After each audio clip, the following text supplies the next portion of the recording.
আর শুনেন চেয়ারম্যান সাহেব, এলাকায় আমি কিছু নতুন ব্যবসা বাণিজ্য দেওয়ার কথা চিন্তা ভাবনা করতেছি। তা আপনার ছায়া কিন্তু আমার দরকার। আপনার হাতটা যদি খালি আমার কাঁধে থাকে না, অনেক কিছু কইরালামো। কাকা, এলাকায় তো হাঁটতে পারতেছি না। আপনি যেখানে নোবেলের হাত পা ভেঙে দেওয়ার কথা, সেখানে নাকি আপ্যায়ন করে পাঠাইছেন। চোখ নামায় কথা ক, কারে আপ্যায়ন করবো আর কার হাত পা ভাঙমু আমারটা আমি বুঝমু, তরে কইতে হইব। বুঝলাম না কাকা, আমারে চিনতেছেন না? আমি লিটন, আমি আপনার ভাইপো। আর আপনি এরকম ব্যবহার করতেছেন আমার সাথে। তোর কাছ থেকে আমার ব্যবহার শিখতে হইব? তুই কইছস আমি মাথায় রাখছি, ব্যবহার কি তোর কাছ থেকে শিখতে হইব? তুই আবার এই বিষয় নিয়ে বাড়াবাড়ি করতেছস কেন? বাড়াবাড়ি করতেছি কারণ অধিকার আছে আমার বাড়াবাড়ি করার। কাকা, আপনি ওরে কিছু না কইলেও, আপনি ওরে আপ্যায়ন করে ছেড়ে দিলেও আমি ছাড়ুম না। আমি ওরে মারমু মারমু মারমু। গায়ে জোর বেশি হয়ে গেছে, গায়ে শক্তি বেশি হয়ে গেছে। যা, তোর মতো বাতে যা লাগবো না আমার। কাকা, আপনি ওর জন্য আমার গায়ে হাত তুললেন। কাকা, আপনার জন্য কি করি নাই আমি? কি করি নাই আপনার জন্য? আপনি কি অতীত ভুলে গেছেন? হ, নোবেল একটা কথা কইছিল। তোর কি ক্ষমতা আছে? তুই যা চেয়ারম্যান লয়, তোর চেয়ারম্যান শুদ্ধা কিনালামো, সমস্যা নাই, যা। টেকাই সব কাকা, টেকাই সব।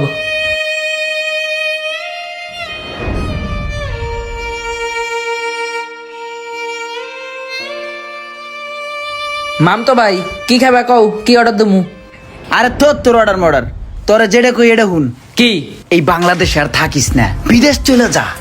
আমি তোরে যেই বিষয়টা দিতেছি এই বিষয়টা ভালো, এই সমস্ত দলবল ছাড়। আচ্ছা, আমি দলদারে কি বাইরের কারোর সাথে করতেছি? আমি আমার কাকার সাথে আছি। আমার কাকা সামনে চেয়ারম্যানিতে দাঁড়াবে, আমার সাপোর্ট তার দরকার না? আমি তার ডাইনাত, ভোট দেখাশোনা, মানুষের কাছ থেকে ভোট চাওয়া, তার সকল কিছু আমার দায়িত্বে। আর সে আমার সবকিছু দেখবে, বোঝো নি মামতো ভাই? তোমার কাকা তোমার সবকিছু দেখবো। কাকায় যখন ইলেকশনে পাস করে তার স্বার্থ হাসিল হয়ে যাবো গা, তখন তোমারে কচু ধরাই দেবো, কচু। টাকা পয়সা না থাকলে নিজের বাপ মায়ও দাম দেয় না, কোনো জায়গায় শান্তি পাবি না। এই পৃথিবীর কোনো মানুষ তোরে দাম দিব না, কোনো ইজ্জত পাবি না। ঘরের বউ পর্যন্ত তোরে দাম দিব না। তাই এখনো সময় আছে, মাথাটা ঠান্ডা করে চিন্তা ভাবনা কর। আরে ভাই, যখন জীবনটা ধ্বংস হয়ে যাবো গা, এই মামাতো ভাইয়ের কথা স্মরণ করবি। এই দলবল করিয়া কি করলাম জীবনে। আরে মামতো ভাই, এত ভোগো না তো, এখন খাইতে আইসি, খাও। আমার কাকা আমার বিষয় মাথায় রাখছে, খালি চেয়ারম্যানিতে পাস করতে দাও না। আমার ভবিষ্যৎ তো উজ্জ্বল। নতুন বাজারে যে কয়টা দোকান আছে না, ওই কয়টা আমার নজরে লাগছে।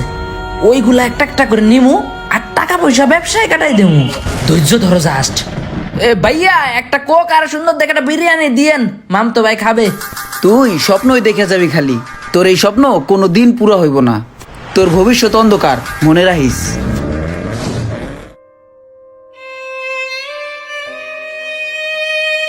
শোন লিটন, তোর একটা কথা কই, তোর জন্য আমি একটা ভালো চাকরি ম্যানেজ করছি, বুঝছস? এইসব এই দল বল সার, দল কইরা কোনো লাভ নাই। কি লাভ এই চাচার পিছনে ঘুইরা এই জীবনটারে নষ্ট কইরা? শোন, এইসব দল বল বাদ দিয়া চাকরি বাদা কইরা নিজের লাইফটারে সেটেল করবেড়া। আপনি কি কইতেছেন ভাই এগুলা?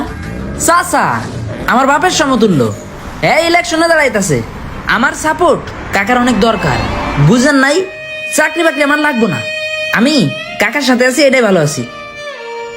ঠিক আছে, তোর যা মন চায় তাই কর, কিন্তু একদিন বুঝবি